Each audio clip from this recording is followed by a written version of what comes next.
Okay, now that we've got our template back to the shop, we're going to show you how to form everything up. The first thing, I've got this template so it's faced down. You can see I've got the top side right here. The first thing that we're going to want to do is kind of transfer some of the stuff that we've written on this template so that we know what's on the other side.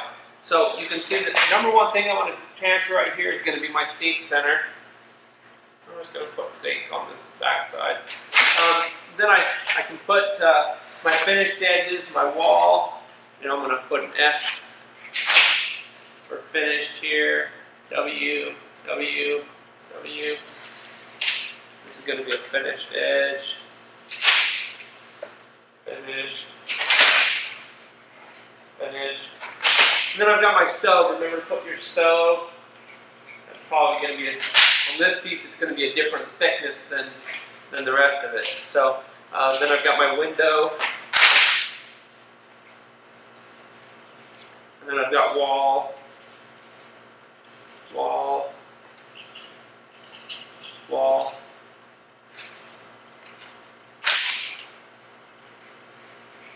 Okay. Once I've done that, then I've kind of transferred this to the other side. And so make sure your top's face down. Once I've done that, then I'm going to take just a little piece of duct tape. I'm going to kind of get this centered on here, about how I want to pour it. I'm going to take a little piece of duct tape, and I'm just kind of taping that down so it doesn't shift around while I mark this out.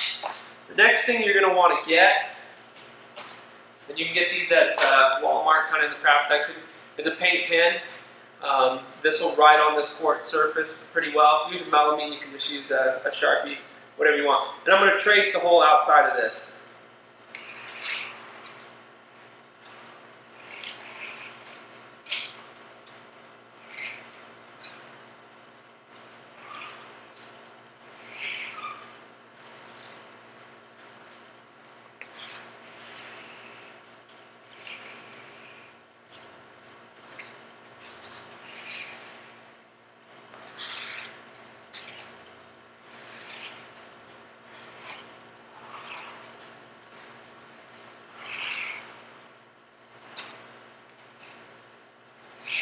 Now, one thing that on these little walls right here, I've got that bull nose that was right here, so I'm actually going to put that on just a little bit right there and right there.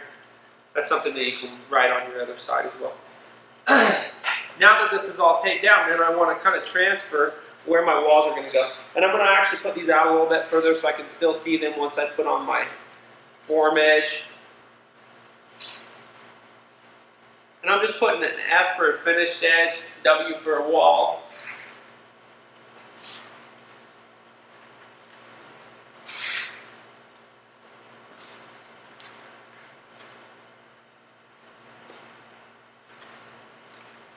Then I'm going to write stove, or if you have a refrigerator, you need to keep those things in mind because you probably don't have room to be able to put an extension on that, and so it's going right flush with your cabinet. So if you have a 2-inch edge, you're going to still kind of have that 1 3/8, 1.5 inch thickness along that stove. So you got to keep that in mind when you're putting up your form edge. We got a window here.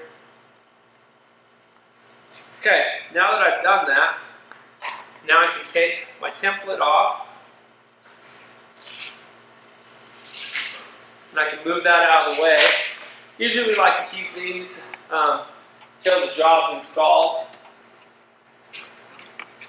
So we're going to use that template in just a minute to cut our backer that's going to go into this. Okay? So that's our next step. The next step will be putting the forms up.